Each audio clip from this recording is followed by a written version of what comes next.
దేవునికి స్తోత్రం. ప్రభు నామములో మీ అందరికి వందనాలు.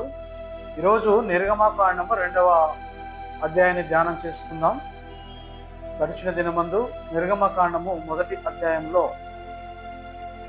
యోసేపు ఎరుగనటువంటి రాజు, కొత్త రాజు ఐగుప్తు దేశాన్ని పరిపాలన చేస్తూ ఉన్నాడు. ఐగుప్తు దేశాన్ని పరిపాలన చేస్తున్న క్రమంలో ఇజ్రాయేలు ప్రజలు ఐగుప్తు దేశంలో నివాసం ఉంటూ వారు అంచెలంచెలుగా వారి సంతానాన్ని అభివృద్ధి పరుచుకుంటూ ఉన్నారు. వారి సంతానము దినదినము విస్తరిస్తూ ఉంది. అలా ఐగుప్తు దేశంలో ఇజ్రాయేలు ప్రజలు భయంకరంగా ప్రబలారు. అది గమనించినటువంటి ఐగుప్తు కొత్త రాజు వారిని చూసి భయపడి, వీరు ఏ రోజైనా మన శత్రువులతో కలిసి మనల్ని ఈ ఐగుప్తు ప్రదేశం నుంచి వెళ్ళగొట్టేలాగా ఉన్నారని చెప్పి ఆలోచన చేసి ఇజ్రాయేలు ప్రజలందరినీ కూడా మరి వారు సంతానములో అభివృద్ధి పొందకుండా, వారు ఆ యొక్క ఇజ్రాయేలు ప్రజలు సంతానంలో ముందుకెళ్తూ ఉన్నారు గనక వారికి పుట్టినటువంటి సంతానాన్ని మొదటిలోనే చంపాలనే ప్రయత్నం చేస్తూ ఉన్నాడు. ఎవరైతే ప్రసవ వేదనతో ఉన్నారో, ఎవరైతే ప్రసవిస్తూ ఉన్నారో, మరి ఇజ్రాయేలు ప్రజలు గర్భవతులై వారు బలవంతులుగా ఉండి ప్రసవానికి దగ్గరగా ఎవరైతే ఉన్నారో వారిని చూశాడు, గమనిస్తూ ఉన్నాడు. ఎలా చేయాలి, ఈ ఇజ్రాయేలు ప్రజలు విస్తరించకుండా నేను ఏం చేయాలని చెప్పి ఆలోచన చేస్తూ ఆ యొక్క ఎబ్రి సంతతిలో మంత్రసానులతో మాట్లాడాడు. వారిని దగ్గరికి పిలిపించుకొని, ఎబ్రిలలో మంత్రసానులు ప్రావీణ్యం గలవారు, వారు మరి ఇజ్రాయేలు ప్రజలకు ఆ యొక్క మంత్రసాని వృత్తి చేస్తూ వారి యొక్క పిల్లలను మరి డెలివరీ చేస్తూ ఉంటున్నారు. అది గమనించినటువంటి రాజు మంత్రసానులను పిలిపించి వారికి పుట్టినటువంటి మగపిల్లలను చంపాలని చూస్తూ, మరి వారికి ఆడపిల్లలు పుడితే వారిని బ్రతకరించాలని ఆలోచన చేస్తూ ముందుకెళ్తూ ఉంటున్నాడు. ప్రియ దేవుని బిడ్డలారా, మనం జాగ్రత్తగా పరిశీలన చేస్తే ఇజ్రాయేలు ప్రజలు అంచెలంచెలుగా వారి సంతానాన్ని అభివృద్ధి పరుచుకుంటూ ఉన్నారు. వారు బలవంతులుగా ఉన్నారు. ఎందుకంటే ఐగుప్తు దేశంలో వారు బానిసలుగా పిలువబడుతూ ఉన్నారు. వెట్టి చాకిరి చేస్తూ మరి ఫరో రాజు కింద వారు అనేక రకాలుగా పనిచేస్తూ ఉన్నారు. వారు మరి జిగటమంటి పిసుకుట విషయంలో, ఇటుకలు చేయుట విషయంలో, పొలం పనులు చేయుట విషయంలో మరి జాగ్రత్తగా పనులు చేస్తూ ఐగుప్తు రాజు కింద ఉండి బానిసత్వమును అనుభవిస్తూ ఉంటున్నారు. అంత మాత్రమే కాదు, ప్రియ దేవుని బిడ్డలారా, వారు చేస్తున్నటువంటి పనులను బట్టి దేవుడు వారిని ఇంకా అంచెలంచెలుగా అభివృద్ధి చేస్తూ ఉన్నారు. అది గమనించినటువంటి ఫరో రాజు మరి వారికి పుట్టినటువంటి మగపిల్లలను మరి ఏటిలో వేసి చంపేయాలని ఒక ఆజ్ఞ ఇచ్చాడు. మంత్రసానులను పిలిపించి, మీరు నా మాట వినండి, మీరు మంత్రసానులు కదా, మీరు కాన్పులు చేసేవారు కదా, మరి ఇజ్రాయేల్ ప్రజలు ప్రసవిస్తూ ఉన్నప్పుడు మీరు వెళ్ళండి, మీరు వెళ్ళి ఎవరికైతే మగపిల్లాడు జన్మిస్తాడో, పురుష సంతానము ఎవరికైతే కలుగుతూ ఉందో, మీరు వెంటనే ఆ పిల్లవాన్ని తీసుకెళ్ళి ఏటిలో పడేయండి. ఒకవేళ స్త్రీ సంతానము కలిగితే ఆమెను బ్రతకనీయుడి అని చెప్పి ఒక ఆజ్ఞను జారీ చేశాడు. అలా చెప్పినప్పుడు మంత్రసానులు రాజు యొక్క తల ఊపారు. కానీ వారు మరి ఇజ్రాయేలు ప్రజలు ప్రసవిస్తూ ఉన్నప్పుడు దేవునికి భయపడి వారు పుట్టినటువంటి ఆ మగపిల్లలను చంపకుండా వదిలేశారు. దేవుని బిడ్డలారా, మంత్రసానులు దేవునికి భయపడుతూ ఉన్నారు. ఫరో రాజు మాత్రం వారిని మరి చంపాలనేటటువంటి ఆలోచనతో మరి క్రూరంగా ఆలోచిస్తూ భయంకరమైన తలంపులు కలిగి ముందుకెళ్తూ ఉన్నాడు. అలాగూ వారు మంత్రసానులు మగపిల్లలు పుట్టినప్పుడు ఎప్పుడైతే వారిని చంపకుండా వదిలేశారో అది ఫరో రాజుకు తెలియబడింది. అలా తెలుసుకున్న తర్వాత మరలా మంత్రసానులను ఫరో రాజు పిలిపించి, నేను మీతో ఏమి చెప్పాను? మరి ఇజ్రాయేలు ప్రజలలో ప్రసవిస్తున్నటువంటి సందర్భములో మగపిల్లలను వేయమని చెప్పాను కదా, తీసుకెళ్లి ఏటిలో విసిరేయమని చెప్పాను కదా, మీరెందుకు బ్రతకనిస్తూ ఉన్నారు అని వారిని ప్రశ్నించినప్పుడు మంత్రసానులు చాలా తెలివిగా దేవుని భయం కలిగి ఫరో రాజుతో మాట్లాడారు. ప్రియ దేవుని బిడ్డలారా, వారు ఏమని మాట్లాడారో తెలుసా? ఇజ్రాయేలు ప్రజలు చాలా బలవంతమైనటువంటి ప్రజలు. మేము అక్కడికి వెళ్ళక మునిపే వారు ప్రసవిస్తూ ఉన్నారు. మేము మంత్రసాని ధర్మము చేయాలని అక్కడికి వెళ్ళక మునిపే వారు ప్రసవిస్తూ ఉన్నారు. వారు చాలా బలవంతులు అని చెప్పి మరి ఫరో రాజుకు తెలియజేశారు. దేవుని బిడ్డలారా, అలాగే ఫరో రాజు మరి ఇజ్రాయేలు సంతానాన్ని అభివృద్ధి పరుస్తూ ఉన్నటువంటి మరి దేవుణ్ణి చూసి ఫరో రాజు ఏమాత్రం కూడా భయపడలేదు. అంచెలంచెలుగా ఇంకనూ వారు ప్రబలుతూ ఉన్నారు. అలాగూ మొదటి అధ్యాయంలో వాళ్ళు మరి అంచెలంచెలుగా అభివృద్ధి చెందుతూ ముందుకెళ్తూ ఉన్నటువంటి తరుణంలో రెండవ అధ్యాయంలో మనం జ్ఞాపకం చేసుకుంటే మొట్టమొదటి వచనంలో లేవి వంశంలో పుట్టినటువంటి ఒకడు లేవి వంశంలో ఉన్నటువంటి ఒక స్త్రీని వివాహం చేసుకున్నాడు. వివాహం చేసుకుని ఆమెతో ఒక కుమారుని కన్నాడు. ఆ కుమారుని ఆ తల్లి అనేక దినములు కాపాడుతూ వచ్చింది, పెంచుతూ పాలిస్తూ తనని కాపాడుకుంటూ వచ్చింది. ఎందుకో తెలుసా ప్రియ దేవుని బిడ్డలారా, ఐగుప్తు దేశంలో మగ పిల్లవాళ్ళు కనిపిస్తే వారిని తీసుకెళ్లి మరి రాజు మరి పారేస్తూ చంపేస్తూ ఉంటున్నారు, వారిని భయపెడుతూ ఉంటున్నారు. వారు బానిసత్వంలో ఉన్నారు గనక వారు బానిసత్వంలో కూరుకుపోయి ఆ యొక్క ఐగుప్తు రాజు కింద పనిచేస్తూ భయపడుతూ ఉన్నారు గనక మరి ఆ లేవి వంశస్థుడు మరి ఒక కుమారుని కని తల్లికిస్తే ఆ తల్లి ఆ కుర్రవారిని జాగ్రత్తగా మరి భయపడుతూ అనేక దినములు అనగా 3 నెలల పాటు దాచింది. ఆ తర్వాత ఆ పిల్లగాన్ని దాచటము ఆమె తరము కాలేదు, ఆమె వల్ల కాలేదు. ఆ పిల్లవాన్ని తీసుకెళ్లి ఒక జమ్మి పెట్టె అనగా ఒక పెట్టెని తీసుకొచ్చి ఆ పెట్టెలో పరుకోబెట్టి ఆ పెట్టెను మూసి దానికి కీలు పూసి ఆ పిల్లవాన్ని మరి ఆ యొక్క కోనేరులో ఆ జమ్మిలో పెట్టేసింది. దేవుని బిడ్డలారా, జాగ్రత్తగా ఆ యొక్క పిల్లవాన్ని తీసుకొచ్చి పెట్టెలో పెట్టింది. ఆ పెట్టెకు జాగ్రత్తగా కీలు పూసింది.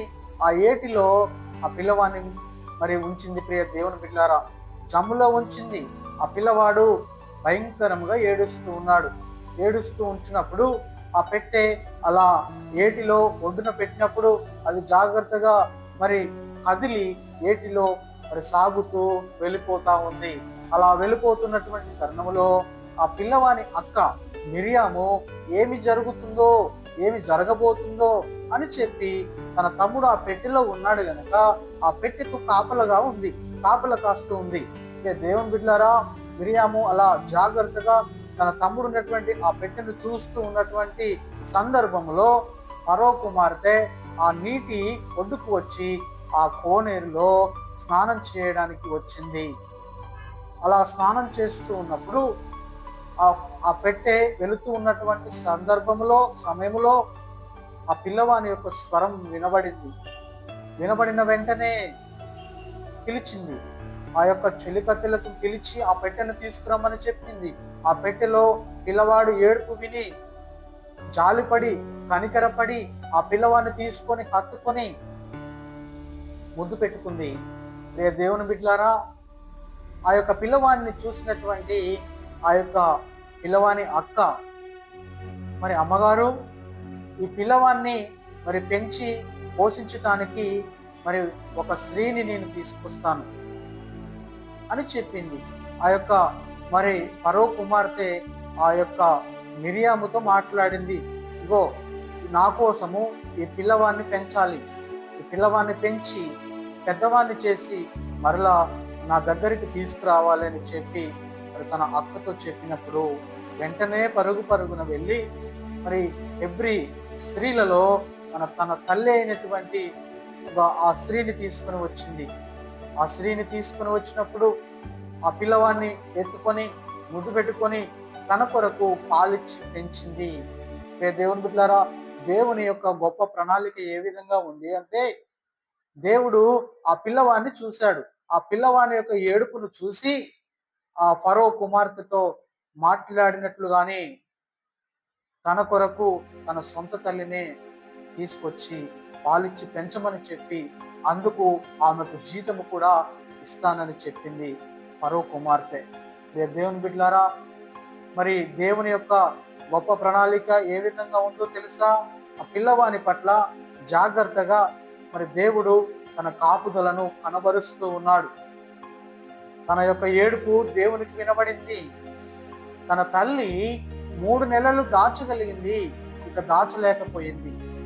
అది చూసినటువంటి దేవుడు, ఆ పిల్లవాని స్వరము విన్నటువంటి దేవుడు ఫరో కుమార్తె ద్వారా తన తల్లి దగ్గరికే ఆ పిల్లవాన్ని చేర్చాడు. ప్రియ దేవుని బిడ్డలారా, ఆ పిల్లవానికి పాలు ఇచ్చింది, పెంచింది, పెద్దవాణ్ణి చేసింది. పెద్దవాడైన తర్వాత ఫరో కుమార్తె ఆ పిల్లవాడిని తీసుకోవడానికి వచ్చింది. అలా తీసుకొని ఆ యొక్క పిల్లవాడిని తీసుకొని వెళ్ళేటప్పుడు అతనికి ఒక పేరు నామకరణం చేసింది. ఆ యొక్క నీటిలో నుంచి తీయబడ్డవాడు గనక అతని పేరు మోషే అని పేరు పెట్టింది. దేవుని బిడ్డలారా, మోషే అనగా బయటికి తీయబడిన వాడు, నీళ్ళలో నుంచి బయటికి తీయబడిన వాడని అర్థం. అలా మోషే అని నామకరణం చేసి ఐగుప్తు ప్రాంతానికి తీసుకెళ్ళింది. అలా తీసుకువెళ్ళినప్పుడు మరి మోషే పెరిగి పెద్దవాడయ్యాడు, బలవంతుడిగా ఉన్నాడు. అలా మరి పెద్దవాడైన తర్వాత మోషే మరొక దినాన మరి తన తల్లిని చూడడానికి ఆ ప్రాంతానికి వెళ్ళాడు. ప్రాంతానికి వెళ్ళినప్పుడు అక్కడ మరి ఐగుప్తు వాడు మరి ఇజ్రాయేల్ ప్రజలు ఉన్నటువంటి ఇబ్రూ వాని మీద చేయి వేసి కొడుతూ ఉన్నప్పుడు మోషే అది చూసి తట్టుకోలేకపోయాడు. మోషే అతి కోపిష్టివాడు. అది చూసినటువంటి మోషే వెంటనే వారి దగ్గరికి వెళ్ళి ఆ ఐగుప్తు వాన్ని కొట్టి చంపి ఇసుకలో పాతి పెట్టాడు. దేవుని బిడ్డలారా, మోషే భయంకరుడైనటువంటి కోపిష్టి. వారు జగడమాడుతూ ఉన్నప్పుడు వారు మరి దేని విషయంలో జగడమాడుతున్నారో తెలుసుకోకుండా మరి హెబ్రీయుని మీద చేయి వేసినందుకు ఐగుప్తు వాన్ని కొట్టి చంపి ఇసుకలో పాతి పెట్టాడు. దేవుని బిడ్డలారా, అలాగూ మరి కొట్టి చంపినటువంటి విషయము మరి ఆ యొక్క ఐగుప్తు దేశంలో ఉన్నటువంటి రాజుకు తెలిసింది. తెలిసిన వెంటనే మోషేని చంపాలని మోషేని తరుముచు మోషేని మరి చంపివేయాలని చూస్తూ ఉన్నాడు. అలా చూసినప్పుడు మోషే మరి హెబ్రీల దగ్గరికి మారిపోయాడు. మిద్యాను ప్రాంతానికి వెళ్ళి అక్కడ దాచుకోవడానికి ఆలోచన చేస్తూ ఉన్నాడు. దేవుని బిడ్డలారా, ఎప్పుడైతే ఫరోకు ఐగుప్తుని కొట్టి చంపిన విషయం తెలిసిందో మరి తన మనసులో ఉన్నటువంటి ఆ యొక్క ఆలోచన, మరి ఫరో ఎప్పుడైనా సరే నన్ను పట్టుకొని కొడతాడేమో, చంపేస్తాడేమో అని చెప్పి మరి భయపడుతూ ఉన్నాడు. అలాగూ మరి హెబ్రీయులలో ఇద్దరు మరి జగడమాడుతూ ఉన్నప్పుడు మోషే వారి దగ్గరికి వెళ్ళారు. నీ సాటి అయినటువంటి వ్యక్తిని ఎందుకు కొడుతూ ఉన్నావు, మీరు ఎందుకు గొడవ పడుతూ ఉన్నారు అని చెప్పి మోషే వారిద్దరిని అడిగినప్పుడు, నీకెందుకు, నీవేమైనా మా తీర్పరివా, మా మధ్యలో తీర్పు తీరుస్తానికి నిన్ను ఎవరైనా నియమించారా, నీకెందుకు మేము పోట్లాడితే అని హెబ్రీ వారు మోషేని అడిగినప్పుడు మోషే ఆలోచన చేస్తూ ఉన్నాడు. ఐగుప్తు వాన్ని కొట్టి చంపినట్లు మమ్మల్ని కూడా నీవు కొట్టి చంపుతావా అని వారు అడిగినప్పుడు మోషే మరి దిగ్భ్రాంతికి గురయ్యాడు. అయ్యో, నేను కొట్టినటువంటి విషయము, చంపివేసినటువంటి విషయము వీరికి తెలిసిపోయింది అని చెప్పి పారిపోవాలని చూస్తూ ఉన్నాడు. పారిపోవాలని ఎదురు చూస్తూ ఉన్నాడు. ప్రియా దేవుని బిడ్డలారా, మోషే బలవంతుడు, అందగాడు. మరి ఆ యొక్క మిద్యాను ప్రాంతానికి బయలుదేరాడు. పారిపోవడానికి ఆలోచన చేసి బయలుదేరి వెళ్ళిపోయాడు. మిద్యాను దేశంలో ఆ ఊరి బయట మరి ఆ యొక్క బావి దగ్గర కూర్చొని ఆలోచన చేస్తూ ఉంటున్నాడు. అలాగ ఆలోచన చేస్తున్నటువంటి తరుణంలో మరి ఒక వ్యక్తి ఆ యొక్క వ్యక్తి తనకు ప్రియ దేవుని బిడ్డలారా, మోషే భయంతో పారిపోయి మిద్యాను ప్రాంతంలో నివాసం ఉన్నాడు. మిద్యాను ప్రాంతంలో ఒక బావి దగ్గర కూర్చొని ఆలోచిస్తూ ఉన్నప్పుడు, మిద్యాను ప్రాంతంలో ఉన్నటువంటి ఒక యాజకుడికి 7 కుమార్తెలు ఉన్నారు. 7 కుమార్తెలు కూడా మందలను తీసుకుని అడవికి వెళ్ళి అక్కడ వారి యొక్క మందలకు నీళ్లు తాపాలని చూసినప్పుడు అక్కడ ఉన్నటువంటి కాపరులు వారిని వెళ్ళగొట్టారు. వారిని వెళ్ళగొట్టడం చూసినటువంటి మోషే వారిని పిలిచి వారి యొక్క మందలకు నీళ్లు చేది వారి మందలకు పెట్టాడు. ప్రియ దేవుని బిడ్డలారా, వారు మందలకు నీళ్లు పోసుకొని నీళ్లు తాపించి వారి యొక్క మందలను తీసుకొని ఇంటికి వెళ్ళారు. అది గమనించినటువంటి వారి యొక్క తండ్రి రఘుయేలు వారితో మాట్లాడుతూ ఉన్నాడు. మీరు ఈవేళ తొందరగా వచ్చారేంటి, ఏంటి విశేషము అని చెప్పి వారిని అడిగినప్పుడు వారు తండ్రితో సమాధానం ఇస్తూ ఉన్నారు. ఆ యొక్క కాపరుల నుంచి, మాకు అడ్డం తిరిగినటువంటి కాపరుల నుంచి మమ్మల్ని తప్పించి మన మందలకు ఈజిప్ట్ వాడొకడు నీళ్లు చేది పోశాడు, అందుకే త్వరగా మేము మరలా మన మందలను తీసుకుని ఇంటికి వచ్చామని చెప్పి తండ్రితో సమాధానం చెప్పినప్పుడు, అవునా, మరి ఆ మనుషుడేడి, ఆ మనుషుని విడిచిపెట్టి మీరు ఎందుకు వచ్చారు, అతన్ని పిలవండి, ఈరోజు మనతో కూడా అతడు భోజనం చేస్తాడని చెప్పి మోషేని మరి తన ఇంటికి పిలిపించుకున్నారు. ఏ దేవుని బిడ్డలారా, రఘుయేలు తనకు కలిగినటువంటి 7 కుమార్తెలలో ఒక కుమార్తెనిచ్చి మోషేకు పెళ్లి చేశాడు. ఆమె పేరు సిపోరానిచ్చి మోషేకు వివాహం చేశాడు. ఎందు నిమిత్తం అనగా తన మందలను చూసుకునేవాడు, తన మందలను కాచేవాడు, తనకు సరైనటువంటి వ్యక్తిగా మోషే కనిపించాడు. మోషేకు తన కుమార్తెనిచ్చి వివాహం చేశాడు. ప్రియ దేవుని బిడ్డలారా, అలాగూ వివాహం చేసిన తర్వాత మోషే, నేను పరాయి దేశం నుంచి వచ్చాను కదా, నేను పరాయి వాడను కదా అని చెప్పి ఆ యొక్క సిపోరాతో ఒక కుమారుని కన్నాడు. ఆ కుమారుని పేరు గెర్షోం అని పేరు నామకరణం చేశాడు. ప్రియ దేవుని బిడ్డలారా, దేవుడు మోషేకు తోడయుండి మోషే యొక్క భయాన్ని పోగొట్టడానికి మరి ఇజ్రాయేల్ ప్రజలను ఐగుప్తు ఆ ప్రదేశము నుంచి తప్పించడానికి దేవుడు మోషేను ఏర్పాటు చేసుకుంటున్నట్లుగా మనము గమనించవచ్చు. మనము ఈ లేఖనాలని పరిశీలన చేస్తే దేవుడు మోషేను ఏర్పాటు చేసుకుంటూ ఉన్నాడు. ఐగుప్తు దేశంలో నివసిస్తున్నటువంటి ఇజ్రాయేలు ప్రజలు బానిస సంఖ్యలలో ఉన్నారు, బానిస బ్రతుకును జీవిస్తూ ఉన్నారు, బానిస బ్రతుకులో బ్రతుకుతూ ఉన్నారు. ఎట్టి చాకిరీ చేస్తూ వారి కష్టార్జితమును వారు అనుభవిస్తూ వారు చేసినటువంటి ఆ కష్టానికి ప్రతిఫలము లేకుండా ఐగుప్తు ప్రదేశంలో బానిసత్వంలో మగ్గి శ్రమలను అనుభవిస్తూ ఉంటున్నారు. ప్రియ దేవుని బిడ్డలారా, అలాగూ వారు బానిసత్వంలో ఉన్నటువంటి ఆ పరిస్థితిని దేవుడు చూశాడు. దేవుడు చూసి వారిపై జాలి పడ్డాడు, కనికరపడ్డాడు. ప్రియ దేవుని బిడ్డలారా, ఈ యొక్క 2వ అధ్యాయంలో మనం జాగ్రత్తగా గమనిస్తే దేవుడు మోషేని ఏర్పాటు చేసుకున్నాడు. తన తల్లి 3 నెలలు అతన్ని దాచలేకపోయింది. దాచలేక ఎన్నో రాత్రులు ఏడుస్తూ, నా కుమారుడు ఏమైపోతాడో, నా కుమారుణ్ణి రాజు చంపేస్తాడేమో అని చెప్పి భయంగా తన కుమారుని 3 నెలల పాటు పాలిచ్చి పెంచి సాధింది. తర్వాత తన కుమారుని పెంచలేక ఒక ఆలోచన చేసి ఉపాయముతో తన కుమారుణ్ణి ఒక పెట్టెలో వేసి జాగ్రత్తగా భద్రపరిచి ఆ యొక్క నీటి మరి ఒడ్డున జమ్మిలో దాచిపెట్టింది. అలా దాచిపెట్టినటువంటి తల్లి మరలా చివరకు మరి తన దగ్గరికి వచ్చేటట్లుగా దేవుడు చేశాడు. ప్రియ దేవుని బిడ్డలారా, అలాగూ మోషేని దేవుడు కాపాడాడు, మోషేని దేవుడు ఏర్పాటు చేసుకున్నాడు. ఎందు నిమిత్తం అనగా ఇజ్రాయేలు ప్రజల నిమిత్తము. ఇజ్రాయేలు ప్రజలు ఆ యొక్క బానిస బ్రతుకుతున్నటువంటి ఆ పరిస్థితులను చూసి, ఆ భయంకరమైన పరిస్థితులను చూసి దేవుడు మోషేని ఏర్పాటు చేసుకొని మోషే ద్వారా అనేక రకాలుగా వారితో మాట్లాడాలని దేవుడు ఆశపడుతూ ఉంటున్నాడు. ప్రియ దేవుని బిడ్డలారా, మోషే దేవుని వాడు, దేవుడు ఏర్పాటు చేసుకున్నటువంటి వ్యక్తి కనుక మరి ఆ యొక్క 2వ అధ్యాయంలో జాగ్రత్తగా మనం పరిశీలన చేస్తే మరి ఆ ఫరో రాజు మోషేను చంపాలని చూశాడు. కానీ ఆ ఫరో రాజే చివరకు చనిపోయాడు. బానిసత్వం నుంచి విడిపించాలని దేవుడు చూస్తే, బానిసత్వంలో మగ్గిపోతున్నటువంటి ఇజ్రాయేలు ప్రజలను కాపాడాలని ఆ దేవుడు చూస్తే, మోసే దేవునిపై ఆధారపడి ముందుకెళ్తా ఉంచినాడు.